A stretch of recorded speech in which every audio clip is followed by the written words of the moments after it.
Can we stand for the national anthem, please?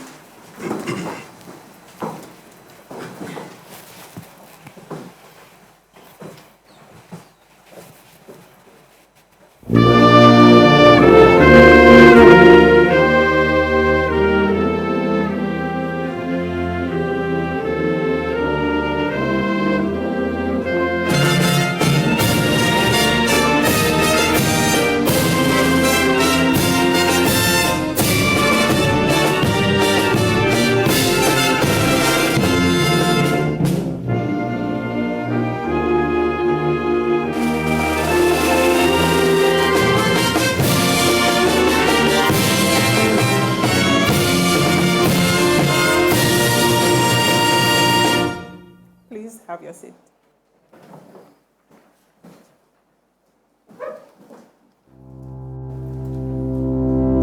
Women-owned small and medium-sized enterprises are significant drivers of economic growth and can reduce poverty, yet face a credit gap of almost $290 billion globally. Women in business face greater constraints, including lack of collateral, high funding costs, harmful gender norms, and limited access to business information and networks. Now, we will focus on surmounting barriers that stymie the creation and expansion of women-owned enterprises. We will discuss opportunities to feasibly and practically provide access to finance on a sustainable basis for this important target group. And we will identify scalable solutions for the region and provide guidance to support decision makers in improving the enabling environment. Innovative financing for women. The dialogue for solutions starts now. Everyone, bonjour. Welcome to St. Lucia. My name is Sunita Daniel. I'm the CEO of Export St. Lucia and the moderator for this process. The theme for this President's Chat is access to finance for women-owned and women-led MSMEs. Women-owned MSMEs are a significant driver of economic growth and can reduce poverty and boost gender equality. However, we know that increasing access to affordable and adequate finance remains a challenge, and women in particular experience those particular barriers. According to the IFC, SMEs face a credit gap of $287 billion globally. This is not only a gap, but also a big business opportunity. This session is going to focus on why it is still the case that women-owned and women-led MSMEs still experience significant barriers to access to finance in comparison to their male counterparts, why we need to close this gender gap, and most importantly, on the solutions, answering questions such as what can policymakers, decision makers in financials and financial service providers, and the women as a target group can do. Our distinguished panelists for this President's Chat are Dr. Hyginus Jean Leon, who is the President of the Caribbean Development Bank. Welcome. Karil Akilian, Director of Marketing and Business Development, Financial Alliance for Women, which is a worldwide alliance of banks providing services to enhance access to finance for women and its members. Welcome. Sandra Riffel-Wallison, Senior Manager Retail, Republic Bank Barbados, representing a private sector bank. Welcome, Sandra. Ashley Oten, Financial Controller, Bahamas Development Bank, Bahamas, representing a financial intermediary bank. Welcome. We will get right into the questions for our panelists. And after that, we'll have a short Q&A where the audience and our virtual audience will follow. And we will have a short wrap-up session following this. So, Dr. Leon, first to you. Why are you interested in this topic, and what are your expectations from this panel? Thank you very much, Sunita. While it is true that this is about innovative finance for MSME, women-led, women-owned, women-driven enterprises, we cannot ask and answer the question of why is it important to us without, I think, putting this in the broader context of what CDB is about. And at this particular point, we can say our North Star, the driving force, is one of creating an environment to promote what we have been labeling resilient prosperity for all. And so coming out of that, I think there are two pillars that we need to embrace, we need to drive, if we are to see ourselves meeting that goal. And one of those goals is the location of the MSME sector. And so I wanted to start there so you could see why. Yeah. And let me probably break this down a little to give context. The first is that we believe development of the region will proceed if and only if we embrace a knowledge creation process. And that knowledge creation process, based on evidence, is what will drive us to the new nirvana, as it were. Mm-hmm. And so the reason why I'm raising this now is knowledge creation for us has three components. It has a first accumulation, knowledge accumulation component. Then it has a diagnostic discovery component. Mm-hmm. And then a transformative strategic component that now builds on the accumulation and the discovery to get you to the types of things you need to do to go forward. So put this in the context of the panel that we have here. I think we want to emphasize that knowledge creation by learning from the distinguished panel. What are the challenges they have overcome? What are the impediments that they still need to overcome? And out of that, I think we can begin to see and chart how can we reposition the bank going forward to be able to advance this bigger, broader development that I'm talking about. So first and foremost, we are interested in learning. We're interested in hearing, listening, assimilating the wide experience of the group that is here. So that's the first. The second component is we are equally seized that you cannot drive development for tomorrow based upon the model of yesterday, which is that governments own, governments lead, and governments are being required to drive development. And so we think it is equally wrong to believe that private sector will do all the things that I said government did. But what we think is the more promising route going forward is one of a new type of partnership.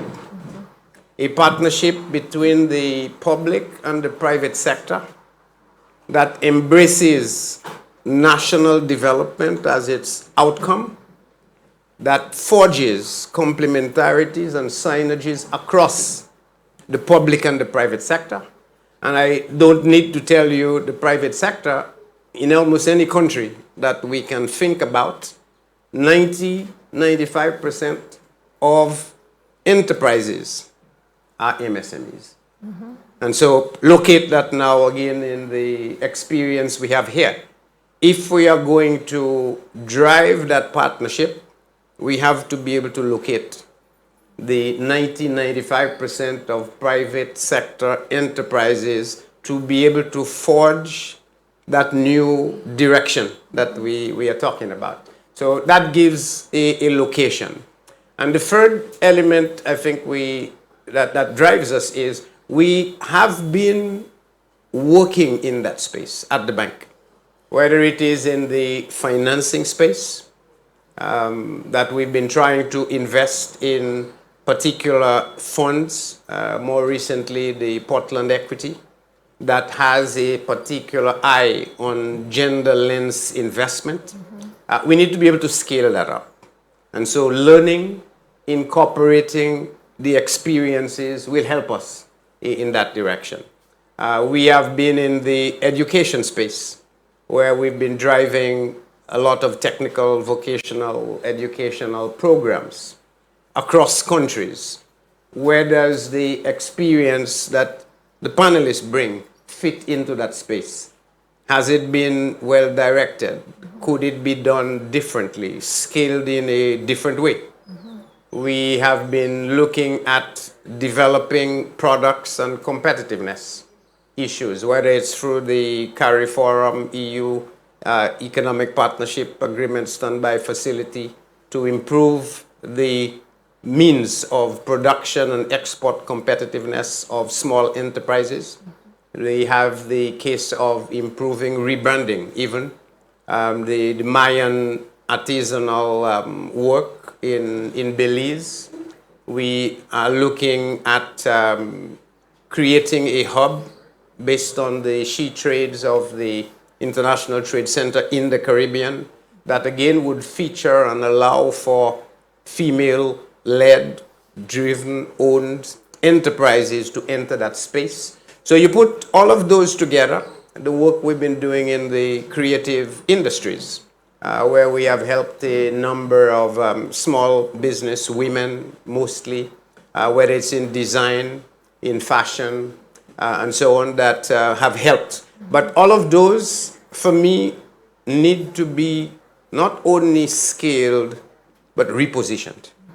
And repositioned in a different way at a higher level if we are to channel our resources to talk about this new development paradigm that we are talking about. So for me, it's the three things. Doing what we have been doing better and at a higher level and scale intensity. The private sector, new private sector partnership. What does that mean? And how can we take it forward? And the third is using and promoting knowledge. Evidence-based as the foundation from which we can grow. And so I look forward this morning to one hearing from our panelists. I promised I would be as quiet as possible. And so let's hear you, let's listen to you. And then hopefully at the end of this, we can begin to pull together some of the elements that can help us drive that wider development agenda for the region with a central focus on females, female-owned small enterprises as a means of not the sole, but a dominant contribution to the development effort in question. Thank you, Dr. Leon, for setting that context and also for being able to articulate how open the CDB is to hearing from everybody here and also from women who their policies directly impact, how it can improve their own lives. So for us to move on, just to have this conversation with Karil, just can you talk to us, given your broad international perspective? This discussion about access to finance for women is not new. So we talk about that very frequently for many years. Why is there still a need for us to focus on access for women, for women-led MSMEs? These women-led MSMEs, they are not homogeneous, and the constraints actually differ from the different growth segments that they experience. Can you elaborate what you have observed concerning these different segments and their needs? So we're talking about very different women who are not homogeneous. Many women sitting here, we're not all homogeneous, very different. But even in their business enterprises, these are different. Can you share your experience with us? Definitely. So I'm going to break down the answer in two parts. The first I want to tackle on the why the need. So unfortunately, because there is still a very unjustifiable lack of awareness of the business opportunity by financial institution leaders. And this, I mean, global studies have shown that there is a potential 5 to 6 trillion US dollar benefit that we're missing out on if women were to create businesses, new businesses, at the same rate as men. So that's a very big number we're talking about. And then if you look at it, women today represent 1 in 3 entrepreneurs are actually women. We have around 270 million women that are starting new businesses. This was a 2021 rate. And unfortunately, despite all of these business and economic opportunities that we're talking about that women do represent, they still remain an underserved segment by financial institutions. And IFC in a report highlighted that there is a $1.9 trillion credit gap of unmet credit needs by women in formal business. Informal, this is the formal. We're not even moving into the informal. And this was a number that was done right before the pandemic. So you don't want to imagine the situation today, post-pandemic, what it would be. And so knowing all of this, I think it's undeniable that there still needs to be a lot that needs to be done. And it needs to be done at three different levels. It needs to be done at a policy level, and it needs to be done at a private sector level, and then it needs to be done on a more end user level, and we'll get to that a bit later. Now, talking about segmentation. So what we see is that in general, a lot of services being provided normally under the scope of microfunding, and with women more being seen as the micro-entrepreneurs. Now, the micro-entrepreneurs are, let's say, from a segment perspective, divided into two sub-segments. So the first would be your low-income individual micro-entrepreneur. So she's a single business owner, she works from her house, just makes enough, usually is handling all of the money and the finances in cash. And lending for these types of women, what we've seen is it's mostly done from a group lending perspective, and whereby they use the social capital as a guarantee to the lending. Now, when you move a bit higher up, so you have the growth women entrepreneurs, and so these have a bit more of the business scale. They make more money, enough to cover the household expenses and then the business expenses. And so what we see here, we're more of the products are more in the cash flow financing perspective. And so for cash flow means that one, the owner, the person who's handling the lending is also very understanding of the situation and also does the balance sheets and the income statements for these women. And then you move to the next segment, which is the SME segment. So here, the businesses are now formal, and this is when the banks jump into the lending space. And they usually do so through their regular SME banking services and products. And unfortunately, there's a very big segment that's stuck between these segments that's not really addressed, and that's the missing middle. So these are women that are above the stage of micro-entrepreneurs, but maybe informal or maybe formal, but they're big enough, they're too big for microfunding, but too small for small business lending. And this is called the VSE, so the very small enterprises. And unfortunately, this is where most of the women are. And this is a missing middle that's not being financed, and this is where we have a gap of how it should be served. Okay, thank you so much for this introduction, because I'm now going to go on to the favorite people that everyone blames for the issues that we have for women businesses, which are the banks. And so people commonly say the financing is the financing is not available, and there's so much financing available everywhere else, but we're not able to get that financing. So Ashley, can you speak to us about those growth segments that Carol has spoken about? You serve a lower growth segment of women MSMEs, and as an intermediary bank, what are the entry points for financial services providers to improve access to finance for women-owned or led MSMEs? And while you're having that discussion, can we also talk about the financial products that have been successful in your experience? What have been those financial products? Why have they been successful? Okay. And also, if you can just go through a bit about what's the uptake of those financial products? Mm-hmm. Are those women who we are talking about who have not been able to access that funding that Carol has spoken about, have they been able to get the access to those financial products? And has there been a movement in your experience at all, any significant movement away from credit to other forms of non-traditional financial instruments? So I know I'm asking you a lot, Yeah, and I I'll know break that it the down. audience is very interested in what the banks have to offer and have to Right. give. So thank you. So the primary issue that we face at the banks when persons walk through the doors is meeting the collateral requirements. And so at the Bahamas Development Bank, the collateral requirement for a loan is 100%. And so it's extremely high. So imagine that you want a $30,000 or $40,000 loan, you must meet that 100%. It's very high. And in our business, $30,000 is a small loan, right?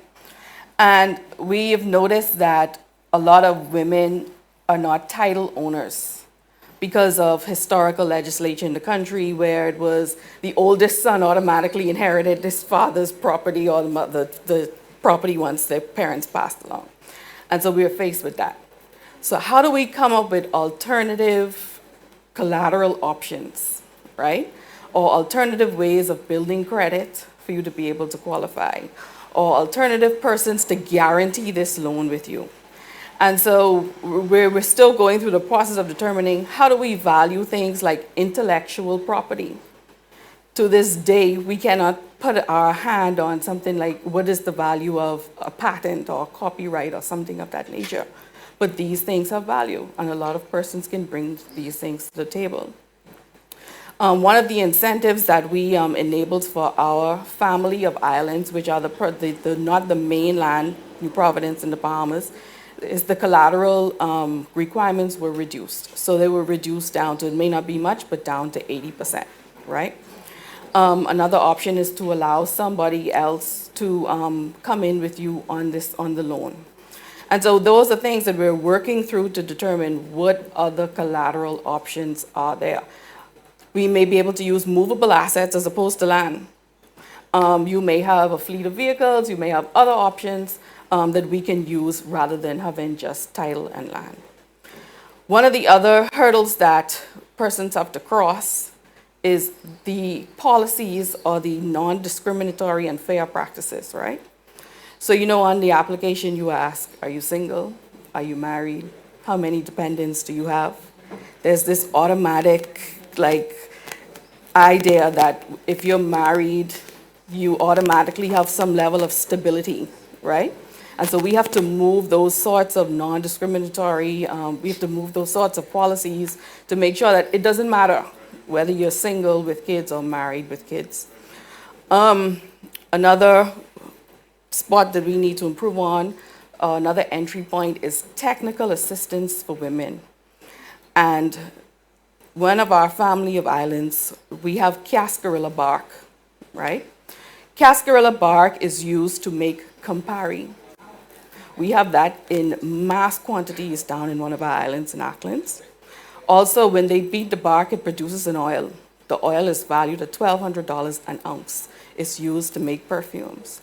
And so they have this rich resource down there, but they are manufacturing it, but how do you turn it into something that's a valuable product? How do you export it? And how do you account for it? How do you track it? You know what I mean? So how do you export it to make sure that it meets all of the necessary export requirements? And so this is another issue that we face where you have this resource, but you don't know quite how to turn it into something of a valuable product and make it to the point where the bank would say we're willing to risk putting our finances into this.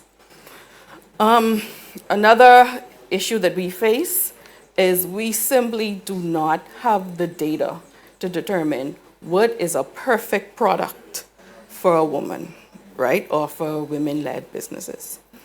We know it's a female, they have 2 kids, but beyond that, or you're married, single, but what is the exact product that we need for that particular island or that particular region or that particular demographic that will meet the needs of that particular area? And then, of course, you fall into the psychological element of it as well, where you need childcare and all these other supporting or systems to get women to be successful in businesses. And so that is where we are at in terms of the bank, the difficulties that we face. Also, I was speaking at a dinner last night and advising that we have like 700 islands and keys, right? Some of them inhabited, some not. And the problem is our banking system. We don't have banks down in the other islands, and so the need for just simple banking is not there. How do you get your payments where they need to go once you have established these loans? And so we don't want women to be able to qualify for the loans, get the loans, and then they fall into non-payables, right? And then they basically mess up their credit. And so then that becomes an issue as well. So in terms of the financial products so far that have worked in your experience, what would you say would be the best ones so far that have worked and we could probably look at across the region that could potentially work for our islands also? Right. So we have had one specific product that was just for women. It was is in collaboration with the U.S. Embassy. It was for a program called Academy of Women Entrepreneurs. So they went through this technical program where they learned to be entrepreneurs. The problem is when they came to the bank, actually out of that product, one person was successful. Oh, wow. One person. And so what we realized is even though they were great entrepreneurs, the problem was they needed soft cost support. So not necessarily a product support. They needed support for legal work. They needed support for architectural work, all those other soft costs that we could not provide that product for. It was definitely a learning experience because we did not realize that was what the demand would have been as opposed to providing money for a product or service. Right? That's a very good point because it leads to the ecosystem that has to work together for women to really gain from what the banks have to offer. And so it was interesting to hear about your uptake, the uptake of that. Would you say that would be one person applied or was it a larger group? No, actually it was the cost that was allocated to that was $250,000 to spread amongst, I guess, 10 or 15 women. And only one person was able to benefit from that, unfortunately. Wow. And so those funds are essentially still sitting there, waiting to be utilized. And that's very unfortunate. So it was a learning experience. We learned from it. But we have learned that there must be some alternative means of sourcing funding. And so not only loans or credit, but we can also tie it with grants. So there could be a grant portion. We've also discussed to having an equity portion. So the bank would buy into a portion of your business. Once you have been successful, we push you along and say, we're buying out, you could go along your way now. And so that's also a product that we can offer, basically a 3-in-1 combination of any three of those to get businesses along the way. Yeah. What would you recommend for our policymakers who are sitting here in the audience and looking at us virtually? What would be your recommendation to them? What would be the main takeaway in terms of handling that issue? First of all, there must be some sort of gender policy or gender national strategy. And so I think the policymakers need to be clear and explicit on what it is that they want to achieve. I know based on my experience, we put policies in place and we don't necessarily follow them or the legislation in place. Or it's in place and we do not inform the populace of what is in these policies and these legislation. So people do not really know the benefits that they have or the way they can take advantage of certain systems. And so my recommendation to the policymakers would have clear, precise, explicit policies, have a national inclusion strategy that people are basically aware of, like conferences, et cetera, of this nature, to make sure that people are aware that it exists. Thank you so much for this. And I will move on to our next panelist, the real banks that we see every day on our street. And so, Sandra, you represent Republic Bank. Can you just talk to us a bit about serving a higher growth segment of women, MSMEs? What advice would you give to women who are applying for loans in your institution? Okay, thank you, and good morning to everybody. I'll start off by saying that there is some hesitancy from women for the reasons that we would have all mentioned previously in applying for facilities. We offer a range of facilities at the bank, but you'll find that more men do come forward in the corporate sector as opposed to women. So what I would say, we do have a product for women, and I'm going to get into that a little bit later, but let me just first start about what I would advise you to do if you want to apply. So to start off, we have to have some kind of gauge and some way to measure and a starting point and a range. So what we would advise is, one, for women, that you are a female entrepreneur. So that would be the first thing. We would also advise that you have to at least own 50% of your business. 50% own or manage, either way. That will also start the qualification process. And we would also want you to be in that position for at least 2 years. So we felt that 2 years was enough time to have history of the organization to at least give us enough to assess so that we can make an informed decision. And then there's an online application form. And this specific product to which I'm referring is something called the Entrepreneurial Business Builder Program, which I'll speak about afterwards. But at the end of the day, we want to encourage women in this segment to apply. Far too often, ladies sit there and they say, I don't think I'm going to manage. I don't think I'm going to get through. This is not going to work out for me. Because we talk about there being a stigma and women being marginalized, but women marginalize themselves because we don't think that we can do it either. We don't think we're going to be successful, but we actually can be. So the other thing, which is critical, is that to avail of this particular product, you would need to be living in one of our 12 regions. Just to name a few: St. Lucia, right here where we are, Barbados, St. Vincent and the Grenadines, you have Suriname, Guyana, and the list can go on, up to the 12 regions. We are not currently focusing on our area in Ghana because we do have an international bank. We do have a bank in Ghana, which we would have taken over a few years ago. But for now, we're focusing on the Caribbean. And then there's an online form that we would ask you to complete in its entirety. And we can speak about that if we needed to at another point. But the idea is, what we find is people do complete the forms, but they don't disclose all the information. And this can tend to delay the process. And if we don't have all the information, we can't help you. So we need you to help us help you. So that's what I would advise if you're going to be applying for a loan with us. Thank you. So people are taking notes on that. But if you could also speak to us a bit about how, as a private sector bank, has Republic Bank really supported women in applying for their loans with regards to financial and non-financial products. And I'll just ask a follow-up question. Why is the support to women so important to Republic Bank? And I'm sure it would be very important for our audience to also hear about this. And can you speak to us about the sustainability and impact of women as clients of the Republic Bank? Sure.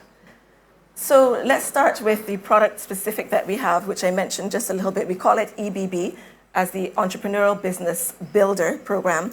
And this is a program that we would have developed in August 2021. And it's specifically geared for women. And we actually are doing this product in partnership with the Business People Development Associates. And partnerships are awesome because you get to leverage off of each other. And in this instance, it has worked very well. So the EBB program actually focuses on improving the technical skills for women so that they can have sustainable and profitable businesses going forward. And what I love about this program is it's not a situation where we just lend you the money and say, okay, we've lent you the money, be on your merry way. It's a situation where we have a phase 1 and a phase 2. So for example, in phase 1, there are 21 modules an online learning platform that you're encouraged, and you have to if you're going to complete the process. You have to complete these modules, and we don't just leave you to complete it on your own. You're given, a manager, an account manager, who's going to guide you through it. You're going to have some in-person, some online sessions, face-to-face.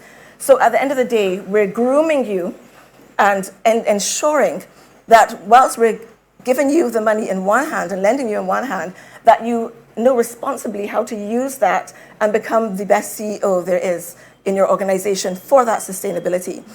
But why did you do it? You had asked, what led us to it. So Republic Bank is very keen on giving back to communities. It's something that is very dear to our heart. It's something that we do, every day. And we have a program called The Power to Make a Difference. And this, otherwise known as PMAD. And I'm looking at somebody in the audience who didn't quite know what I was talking about the other day, and that was another joke. But our Power to Make a Difference program actually is the genesis for how this EBB program came about. Now, originally, the Power to Make a Difference program really was just for charity. But we felt, looking around and throughout the Caribbean, we recognized that we have a lot of women who are awesome entrepreneurs. And if they are given that extra assistance and the guidance that we're offering through this program, they can be awesome and help improve the economic stability of not just Barbados, where I am, but throughout the Caribbean. We would have mentioned already about the untapped funds that we can realize. So we felt, why not expand this particular program to women? We have to have a starting point. And so our focus then became, let's look at this. We also recognize that women are very resilient and they're very committed. And even though some of the times, you only have to see it in your homes. I think, Ashley, you mentioned it. You're at home, you're managing a household, and that in itself is a very difficult, and if you had to be paid for that, you probably will be a millionaire by now. But at the end of the day, we have to be able to assist each other. And the third reason why we thought it was important is when you look at the ratio of men to women or women to men, and you realize how many female entrepreneurs there are, we realize that, we're still at a very low scale, even though we don't, in the Caribbean, necessarily recognize or see a lot of the marginalization that you may see internationally in some other areas and in the parts of the world. We still felt that it's something that we need to zone in on. So those are the reasons why. And so I'll just end there for now. Yes, Dr. Liam, go ahead. Thank you, Sanita. I just wanted to add a provocative element to this. We've heard maybe 2 points from our 3 panelists, all of which point to one thing: the presence of incomplete markets. Incomplete of the middle, yes, that cannot find finance. Incomplete from title registration. Incomplete from the need for collateral that is not there. Incomplete from uptake. And I think we need to ask ourselves the following: are we using appropriate measures of risk for development? For development. This is what we are saying we are about, for development. If we are going to develop and we need to build that body of MSMEs, one, and I would not even say just female, let's use inclusion, an inclusion policy across the board. Because today it may be females, tomorrow it may be something else, but inclusion policy. And then you now say, how do we conceptualize, measure, and implement development risk? I don't think we are using the concept of development risk. Because if we were, there's no reason why we should need 100% collateral. That's a very good point. Could not. Yeah, that's a very good point. If we were, there is no reason why an RB Republic would now be saying that the risk is too high to invest. If we were, there is no reason why our people should be afraid of wanting to make a move, because they are reacting to the assessment of that risk. At what point do we ask ourselves, when do we switch from nominal return, market risk, to development risk and social return? That is the essence we need to address. If we can't do that, next 20 years we'll be having that same conversation, because the markets will not open, the completeness will not occur. And we can come up with as many instruments, unless we take this as a whole society approach. The legislation, the acceptance, the promotion of self and self-worth, changing the measure of what we are thinking about, how do we tackle development for the whole, we are not going to get there. So I want to come back to the panelists and really say, how do you see your role in beginning to change that narrative of development risk?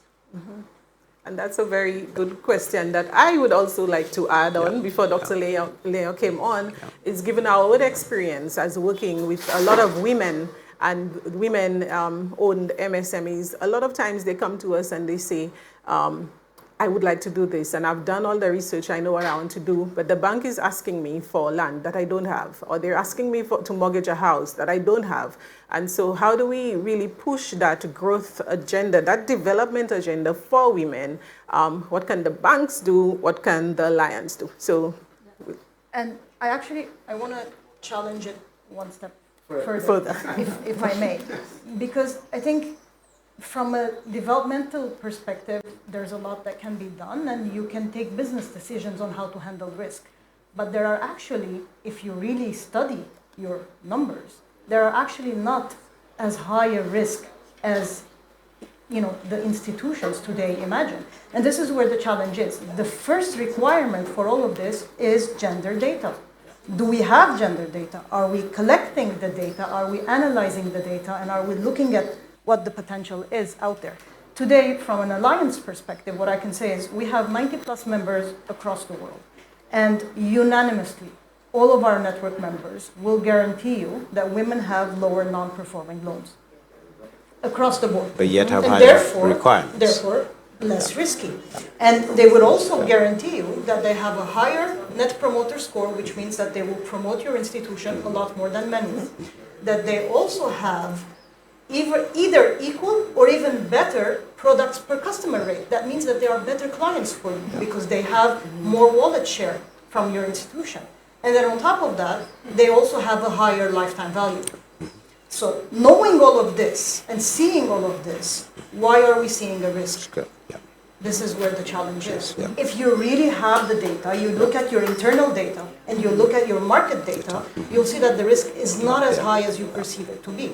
So one, there's a lot that needs to be done from an institutional perspective, from a vision perspective, in really starting to look into that data. And then second, most of the reasons women are penalized today, if you look at it, they're penalized for excuses and reasons that are things that they cannot control. So collateral demand, thank you so much. Sorry, well, it's a very warm welcome, that's all I can say. So they are today being penalized for things that are not justifiable. Today we ask for collateral, great, we understand that there's a risk, but if you know all that you know, if you really look at your numbers, and if you see that women are not as high a risk, or a certain segment is not that high a risk, just to generalize it a bit more, because it's not only about women, it's really about understanding your client and your segments. So if you really understand and you see where the risk is and where the risk is not, then you structure your programs accordingly. But if you also come and say, okay, I'm asking for documentation, and we know that maybe not here or maybe here as well, a lot of the times women lack a lot of documentation. In some parts in Africa, they don't even have a national ID, and so how can they be traceable? And that's what you need, biometric, digital transformation that helps create that opportunity. Karen, let Sandra come in here a bit. Yes. So if I may, and I'm glad that both of you brought up the whole topic. And yes, I mean, at the end of the day, collateral is important because we do want to make sure that we have a well-secured product. However, with this new product that we have, we recognize that there's going to be some level of delinquency, and we have opted to do it on an unsecured basis.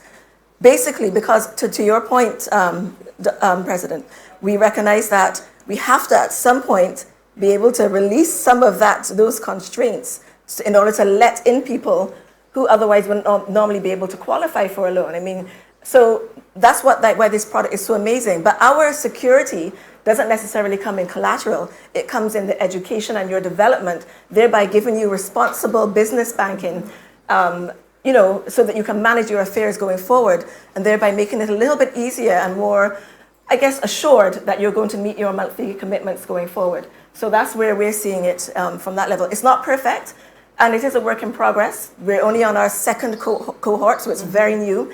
But the good thing about it is that's what it's about. You try different things, and you learn from the past. And if you recognize that this worked, you take that forward. And what else you can do differently, you say, okay, well, let's do that. So it evolves over time. And that's exactly what we need to do. I'd also like to add that one bank can't do it by itself. I mean, far too often, we're competing against each other, but at the end of the day, we're still fighting for the same cause. So we can't be against each other with certain things. We have to all agree as a nation, locally, regionally, and internationally, that this is what we want to do, and this is how we're going to go about it. That these are actually national goals. Yes. The cake will be bigger, and then everyone will be happier Correct. at the end of the day if all of them work collectively. Give Ashley a moment just point? before. May I just add just one point? Because I just want to add about alternative data sources. Because today, the way we credit score files and the way we look at reviewing credit files is still very traditional. I think what we need to understand is with digitization and the income of the fintech ecosystem today collaborating within the financial ecosystem, you have a lot of these tech-based companies that bring in the differentiated credit scoring mechanisms that I think need to now be involved, because who said that only the way we used to do the credit scoring is the only right way of looking at it? There are many other factors, if you really look at, that are give you the credential of women or men being good payers. That are not just one quick bit to that. I think, Sandra, you make a very important point. And when I talk about development risk, adopting development risk, it's a new concept. And it is more aligned to what you are beginning to do. And I'd like to encourage that, because when we look at market risk is an ex-ante assessment that defines the price in which you contract your borrowing, and you're fixed. It does not take into account the potential for development. And so the product you're referring to, where you bundle, whether it is training or better business practices, implicitly is saying you are proactively managing risk going forward in the future. And hopefully, you would have priced that future risk into your price today, whereby whether it's a reduction in collateral or reduction in your security general, such that the thing becomes more affordable.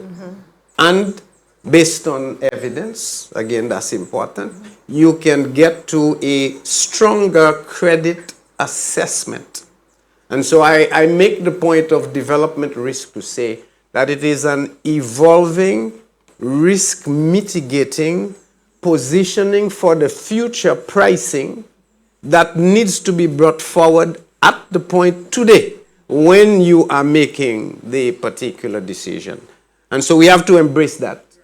So I like the idea you have started, but I think it needs to be developed and opened even And I more. think in the spirit of where we are, the Nobel laureate, Sir Arthur Lewis, we probably have a Nobel laureate idea just coming out here from Dr. Leo.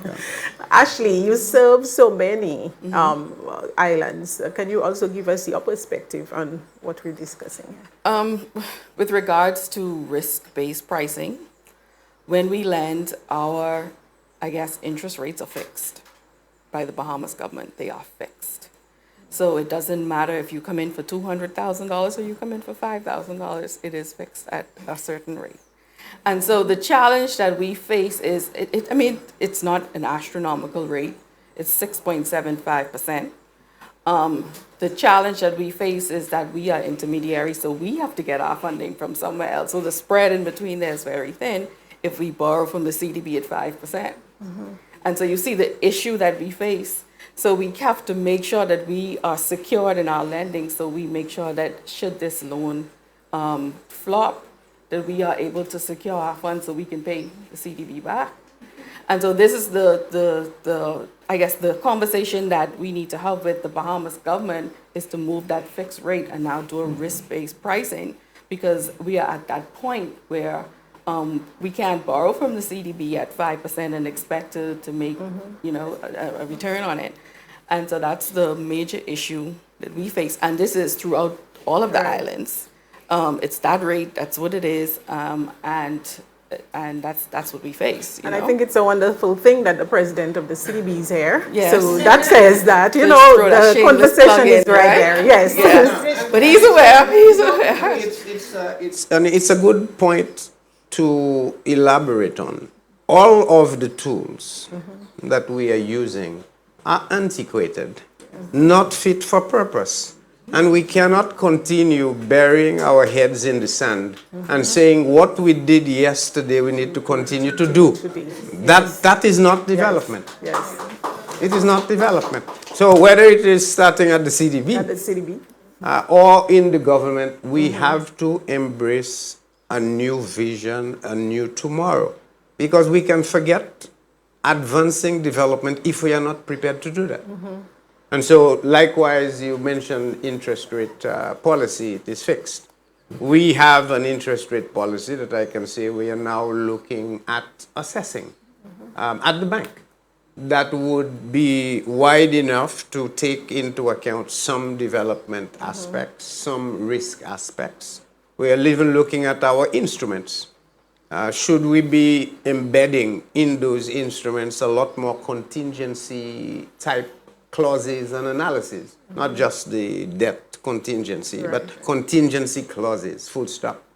How do we embrace the idea that venture capitalists out there can continue to make profit because 5 out of every 100 projects are successful, meaning 95 fail, but yet we use as a measure for our people it must be 100% success rate. How comes they can make money and we cannot? We just need to step back and let's accept we've done as well as we knew how to. We've done as well as we could. But that as well is not going to be good enough for tomorrow.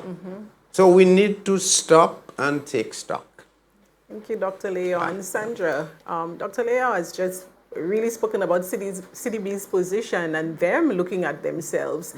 And so what advice as a private sector bank would you give a multilateral bank like CDB that could enhance access of finance to women? What would you give, tell Dr. Leo, who's sitting right here with us? So actually, I think we've been skirting about, around it all morning. But at the end of the day, I mean, you certainly have started off very well because we're here. And this is the step in the right direction in gathering like-minded persons and people in the room and talking about what we need to do. So I think that's step number one. I think also that a lot more partnerships can be made going forward. I spoke a little earlier about, the Republic Bank doing it, maybe another bank might not be doing it. And it would be nice, and I'm going to throw it out there. We would love to have a partnership with CDB to help. We'll come to us tomorrow, great. I mean, we would love to have this to help propel our program. And I wouldn't be selfish and say just Republic Bank, because at the end of the day, it is not a Republic Bank challenge, it is a world challenge. Yeah. So we would, however, want to start with Republic Bank. And then and branch out from there. So certainly. Okay. Yeah. Very quickly, Ashley. Yes. I would like to take this opportunity to extend my sincere thank you to the CDB, because they were responsible for the Bahamas Development Bank doing a complete diagnostic review in the past 2 years, where we developed a brand new strategic plan on determining what were the gaps that we needed to meet. And we are fully aware of what it is that we needed to meet. We got a company that came down to us from Canada, and they basically took everything apart and put it back together again. And I want to say thank you to the CDB for funding that. And so now we know what it is that we need to do going forward. We have had the discussions with the CDB on a consistent basis on where the Bahamas Development Bank needs to go. And so we're thankful for the CDB holding our hand along the way on a consistent basis. Yeah. Thank you for that. And Karil, from your wider and outer regional perspective, what would be your recommendation to the CDB? I have a few. Don't overwhelm Dr. Gueyo. Just very quickly. There's a preamble, which is one that the CDB in its entirety needs to be fully aligned internally. So whether it's capacity building of the full scale for the employees and everyone, so that they have all the same vision that you have today for CDB moving forward. So that internal alignment is, I think, very critical. Then moving forward, what you can do, what should be done, is doing an analysis. So data, all the countries and the regions that you cover. You need to have a full understanding of the pain points of women entrepreneurs today in those regions, in accessing finance, and their behaviors with money and finance today, in order to be able to understand what is the kind of program that you need to put forward.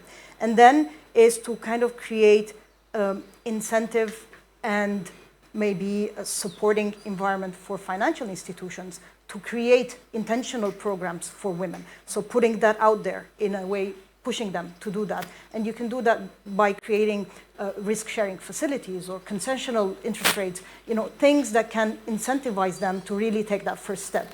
And then next would be making sure that there is measurement. So measuring, making sure that the institutions that you're supporting are reporting the success and the impact of that, so that you are able to have a clear understanding of what would be the next step moving forward. And then fourth, I'm just going to throw it in there, maybe partner with people like us, the Alliance, who have been doing this and who are doing this globally with all these, and creating that a larger network for all of your members as well, and your let me have a quick rejoinder. Let me try to be a great moderator here. I'm already seeing signs all over the place. No, so I'm going to just a quick response here, because I think the points Carol make are not only important, but they mirror everything we are doing now. One is we spent the entire first year of my presidency promoting the simple concept, measure better to target better. The only way you could target is if you have a better measure. And that measure can only come through if we engineer and promote what at the bank we are calling a knowledge management initiative, which would in principle be a network of networks of all knowledge needed for appropriate decision making, including a particular page. I don't see my gender person here, not Maria. It is, no, I know, not you. Somebody else at the bank had brought up the idea of a gender portal that would have data from various agencies, including yours, and other people to be able now to build a gender database accumulation that could be discovery, that could lead to better strategies. So we are on that page. The partnership is something we embrace. In fact, it is the second pillar of our cross-cutting elements, to have a holistic development approach based on knowledge creation and partnerships. And the partnerships we have already, I can equally tell you, started speaking with Republic. And that is to say that we need a financing ecosystem that will not only develop markets, develop instruments for purpose, and be based on a regulatory and market infrastructure that can promote that ecosystem going forward. And it cannot be done by CDB on its own. It has to have commercial banks, it has to have asset managers, has to bring in the central banks, and it has to have the broader international architecture in there to make it work. So I'm glad you're bringing those. They are not 4 asks, they are 4 things you should continue. Continue. It's very good. Thank you. Thank you. I also want to, the importance of speaking to our bankers associations, and I know, Ashley, you probably have something that you wanted to add to this conversation here. Well, when we were discussing the data, the importance of having the data, one of the elements with regards in the Bahamas, because we are a government, the Bank of the Bahamas government, right? So not always that we would get our funding directly from the CDB. It would come through the Bahamas government. And so I would like to see or recommend for the CDB to require the Bahamas government to have the same reporting requirements that we have. You know what I mean? Because they need to as well be able to have the data to know that we need to pump sufficient money into the Bahamas Development Bank because we need to develop, and not necessarily the commercial banks, which in the Bahamas is the Canadian banks, right? And so we have the development bank that we have spoken in here about small loans, MSMEs. But the development bank basically can do huge loans, land infrastructure, bridge financing, equity financing. And so I just wanted to make sure that while we are, and those can be women-led. So we don't necessarily need to just discuss women from an MSME point of view, but also from women putting in infrastructure, women doing bridge financing. And so I don't think the governments, all of them, may not have that data to know that you have women who are in these businesses who also need the financing. So not just $15,000 loans, $20,000 loans. Thank you so much, Ashley. And I know you've heard a lot from us, and we've had quite a very engaging discussion. I'd like to go to the audience now, and we'll also take some questions from our virtual audience. And I know that when we talk about money, we all get very excited. So I'd like to just give us a few rules while we have that discussion for the audience. So if you have a question, you raise your hand. We have somebody with a microphone around. Please don't ask the question or start speaking until the microphone gets to you. If you have a question for a particular member of the panel, then you state the person's name who you'd like to answer your question. Then you ask the question as briefly as possible because we'd like to get as many questions as possible. And then you give me 2 sentences, very brief sentences, setting the context, really explaining what you mean by your question. So let's be fair and let's see if we can get as many questions as possible. So our first question. Oh, no, we're not excited about financing. We did a good job. So we have a question. The front. Hello, good afternoon. My question is to Sandra. So the education that you're doing with your entrepreneur partnership, I was wondering about your success of like the adoption of the classes. Because my organization, we've done various classes, but what we recognized was there's sometimes a gap between sort of base education for the person who's doing the program and getting them up to the level where they could understand the material, like if you are doing more advanced budgeting or entrepreneurship. So how have you met sort of that gap between basic education to then being able to successfully do an entrepreneurship program? All right, thank you. That was a wonderful question. So I'll just start off by saying that for our first cohort, actually, it was very successful, which spurred the reason for the second one. We actually had 18 graduates, and they all completed the program. I mean, the good thing about it is they may not always be able to follow every little thing. But we found that the success rate for the first program was quite significant in terms of bridging that gap, because you're quite right. We have people coming in. I mean, at the end of the day, the criteria that we set initially, you have to be at a certain standard because we do have to have something to work with based on this program that we have. So that's why we had a requirement of 2 years in the business.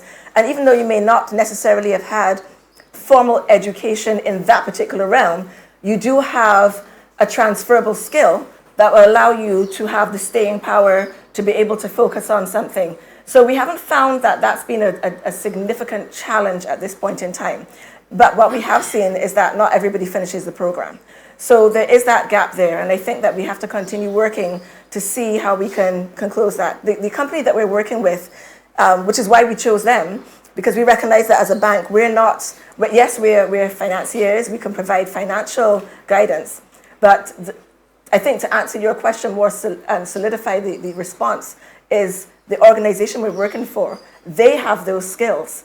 They're the ones who are actually able to provide the guidance, the raw talent, the raw management skills, the CEO skills, etc. We come in then providing the financial guidance and how that fits into everything else. But as expected, there is some churn, and we don't have 100% completion.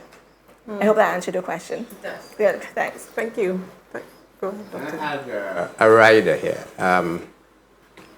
There's the issue first of basic education, and then the issue of the gap between basic education and what is needed to succeed in business. And I wonder whether we should not be putting this fair and square into where we have at the moment a missing gap. Our learning education system is not geared to building a nation of entrepreneurs. It is not. Why can't we, and I'm glad Minister you're here, why can't we be asking of our governments? We can do something very simple. In the same way you have language, English, math, science, across the curriculum from kindergarten to graduation, why can't we have a simple line which says, we want to be a nation of talented, innovative entrepreneurs that can create opportunities for tomorrow. And if that's the goal, let's make one course across the entire curriculum from kindergarten on that everyone takes as a matter of course. And therefore, by the time you leave school, forget about graduation, by the time you leave school at any point in time, early or on time, you have at least that basic knowledge of business and how you go about business already built into your normal way of thinking. That helps reset. Now we can talk genuinely about the gaps, because those gaps are evolving, because business culture, opportunities are changing all the time. So your gaps will always be there, but they can be targeted to meeting tomorrow's need. But we should always make sure we have a minimum, and it can be done very simply through our education policy. Yes. Very good point. Very good point, Dr. Leon. Any other questions from the audience? We have a question here.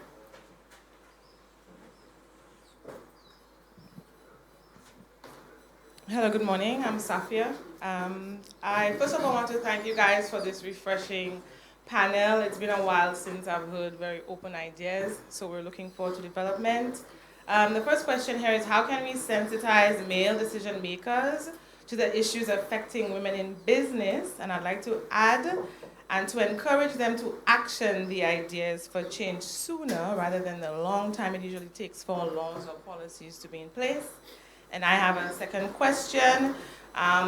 Advice maybe for somebody or women who have all of those things in place, including collateral, but still cannot get financing. Maybe can you advise on where else we can turn to get some money to grow our countries and our region?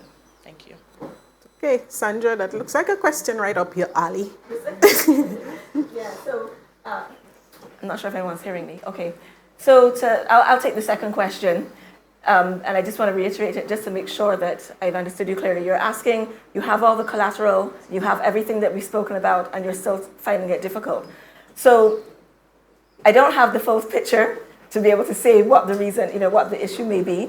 But I will just quickly go through a few things. So when we're looking at lending, we look at a number of things. We look at your character, we look at the collateral, yes. We look at, your business itself, the model itself. So if you have everything else, what type of business is it? Is it a business that the bank might see is sustainable? What is the competition like out there?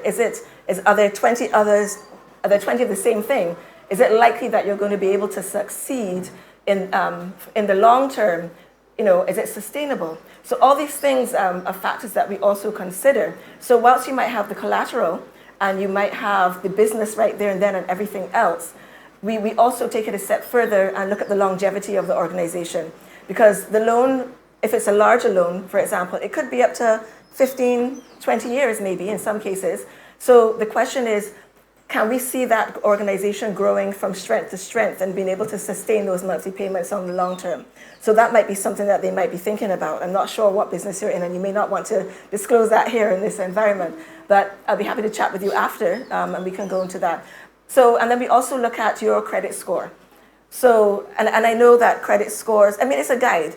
At the end of the day, if I said to Ashley, Ashley said, Sandra, I want to borrow $50,000, and I'm not just going to say sure because I like her. I'm going to want to make sure that, how is Ashley going to repay me? What type of business is she in? Is Ashley knowledgeable in the area that she's in? We have many people who approach us for facilities, and they say, okay, I want to start this XYZ business, but they don't have any knowledge in the area. Are you going to hire somebody? So there's so much more that goes into it, other than just the collateral and that. So it's a little bit more involved, and I would be happy to take it offline afterwards. So that's that question. You've answered the, yes. After that. So that's from basically coming into the industry perspective. Yeah. But we've also noticed that a lot of women have businesses that they're running informally, and then they get to the point where they want to expand, and then they need the funding to expand. The issue that we have noticed over time is that we tend to be so busy in running the business that we forget that there are other elements that have to happen as well. You have to have proper financial statements. You have to make sure that you're abiding by whatever regulations you have for your country. Do you have a proper business license? Do you have proper licenses for whatever the business is? So if you're running let's say a rental car business, do you have the necessary permits, et cetera, from the transportation? And so we have noticed that you run in these businesses, but the requirements that are essentially needed underneath are missed. And it's not realized until you now want to come and get financing, and then we're like, so when last did you prepare financial statements? And you haven't prepared financial statements in 2 to 3 years. So you actually have no idea where you are. And we have where persons, they would print off their bank statements and be like, this is what I have. Mm-hmm. But that's really not the same as a set of financial statements. We don't necessarily require the financial statements to be audited, because you're not at that point yet. But they need to be properly compiled so we can begin to do our ratio analysis. Do you have enough capital adequacy? Your profit margins? What's the history like for the past 2 to 3 years? And you'll be surprised to know how many people simply cannot produce that. Okay, thank you, Ashley. Thank you, Sandra. The first part? The first part, yes. The part everyone is avoiding. Yes.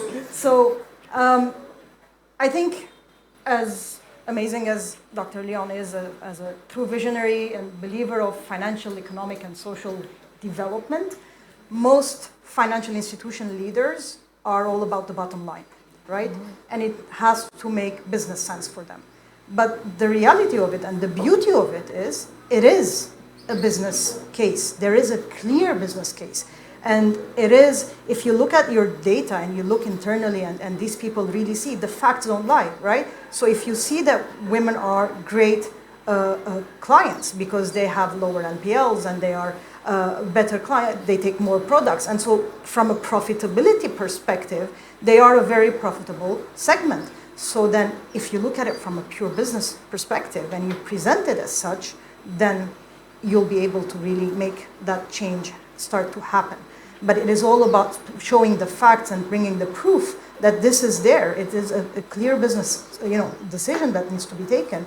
And you have 50% of all your population, wherever you are in the world, who are women. So at the end of the day, if in your target market, within your institution, only 20% of your clients are women, but those 20% are really, from a client perspective, are more profitable for you, and you have a potential to reach 50%, tap into that 50%, then you're missing out on a huge business opportunity. So it's there. All that needs to be done is to have one person who's going to do the math and the analysis and bring it to their attention that this is here and it's a great opportunity and it's being missed. And so that's where MDBs have a great role to play with pushing regulators within the countries that they work with, to kind of create that awareness building, and then for the regulators to start creating that. And once the regulator, waves his little, baton, then all the banks will naturally follow because they're all scared. Thank you, Dr. Leon. I have to make 2 points. The first is, there is nothing wrong with conflating development and private sector profits. It's one of those myths that exist. We cannot say to the private sector, we want you to be with us, but guess what? You need to get rid of your desire to make profits. No, that is not the argument. That is not the argument. So what we are arguing for is you need a new type of partnership. The partnership is a partnership for prosperity and profits. Now, where does the prosperity come in? It bridges profits of today with profits in the long run. There is no business out there, and I have not done a full survey, but there's no business out there that will opt for profits today if they know that there is no prosperity to support their future in tomorrow. So that very notion of they want to make profits, if they are given a choice, profits today for 5 years or profits for the next 100 years, even if the profits are lower today, I can wager every business out there will go for profits for 100 years.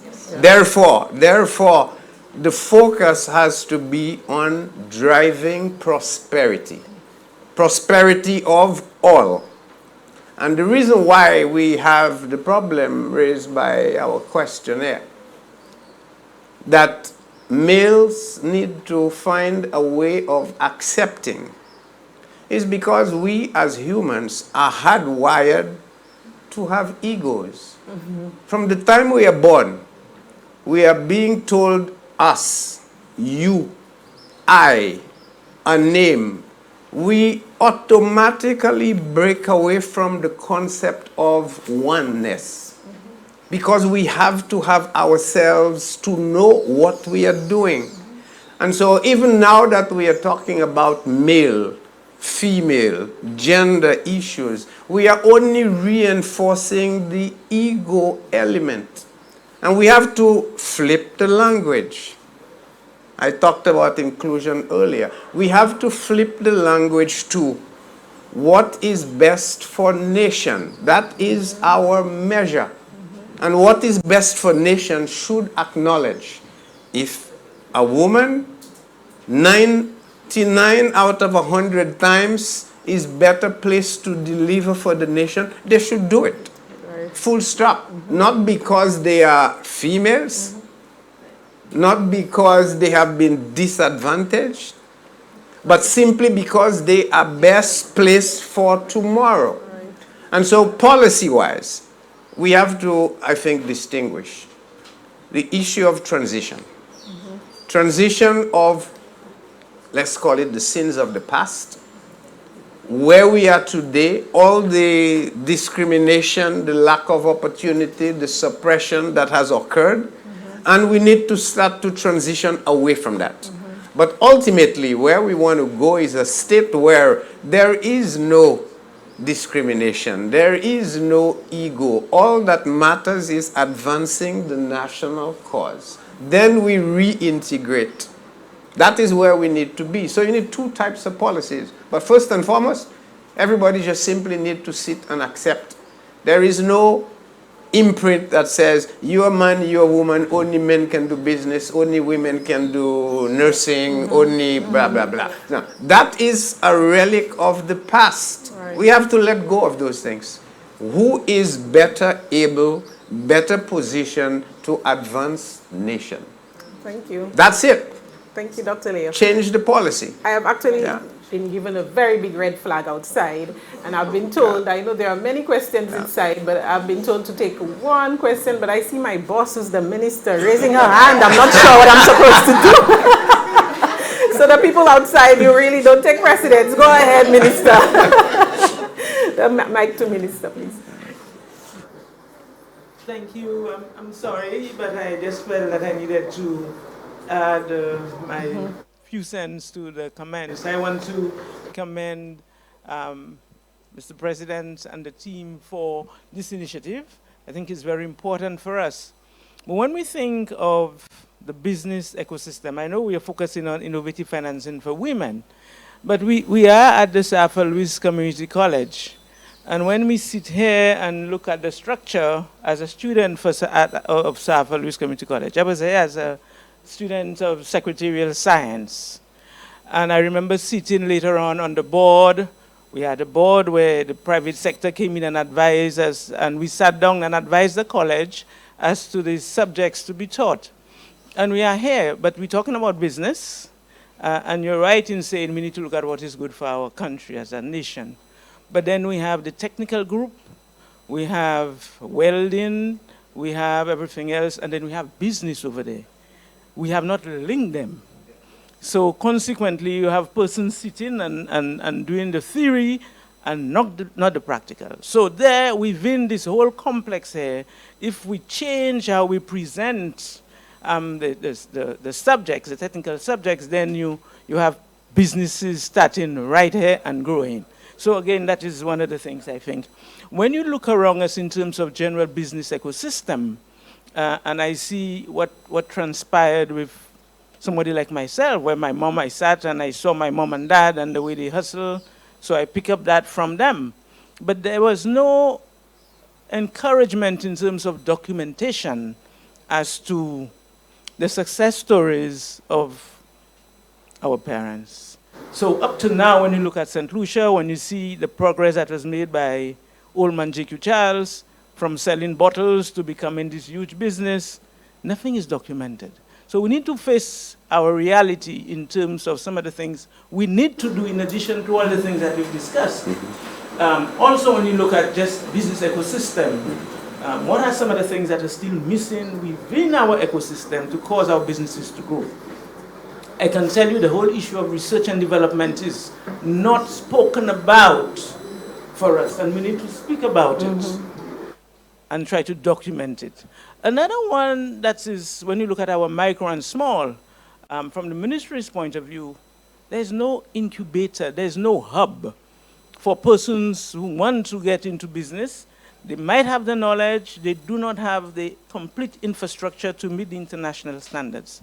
Yet, we have no infrastructure for this. So I'm saying, so as a country, Development Bank, Caribbean Development Bank, you need to help our government put some serious infrastructure and basic infrastructure in place, both technology and basic infrastructure. Another one is our basic shipping. We cannot ship anything from point A to point B. Up to now, as a region, we have gone backward instead of forward.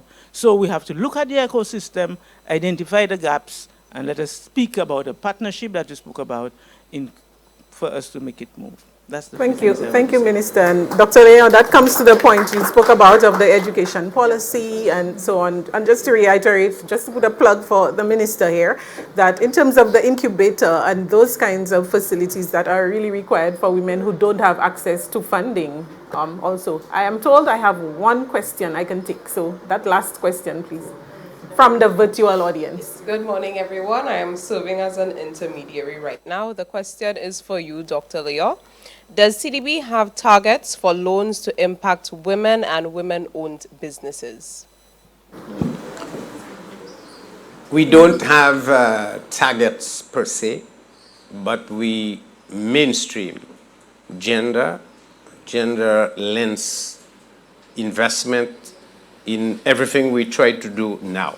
We, in fact, have a gender score on almost every project that we give to allow it. But it would not be appropriate to say you have a target of lending, because to get to a target, it means you have to be able to match demand and supply. If you think of a target as something that is desirable, that you want to work to, then I would say yes. We have been discussing the idea of ensuring that even in our own broad procurement, that we move towards increasing the percentage of procurement from women-based, gender-related elements as a goal to work towards. But we don't have a firm target goal that we say we have to meet 10% every year going forward. But surely something aspirational. At least we could be talking of an inclusion ratio that it has to have, or it has to show a particular mix going forward, as opposed to specifically X in the gender space. Much, Dr. Leo, and I'm on to the final approach, and thank you to our audience for the questions. I'm sure you could ask the panelists some questions after the session. Just the final remarks from everybody. Make it as short as you can and summarize, where we go through, and then I will allow Dr. Leo at the end to just summarize and reflect and give us the final wrap-up. Sandra? Hi, okay, so, just in a nutshell, I just want to leave with you. I mean, I know we spoke a lot about working with women and access to finance, but I just want you all to ponder, and this is mainly for the women, because it happens here actually. We tend not to support each other as much as we could. And it's very easy to say that, well, men don't do this, men don't do that, but we're actually our own worst enemy. So I want to challenge you to think about how different you can be, and what positive influence can you do for somebody going forward.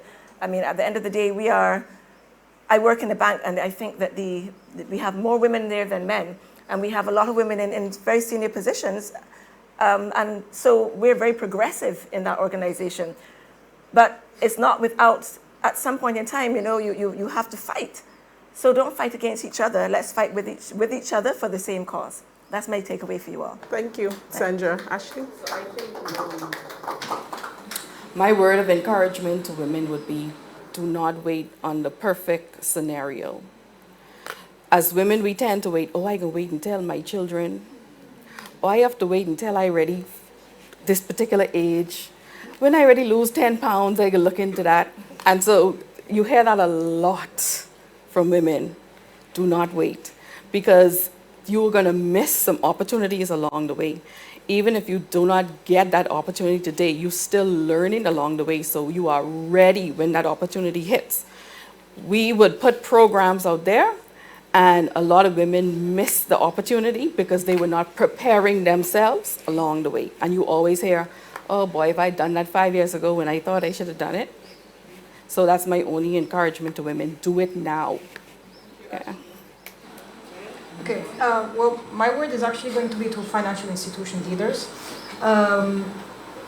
If you think that by being gender neutral, you are therefore avoiding this whole problematic and are being inclusive, well, you're failing.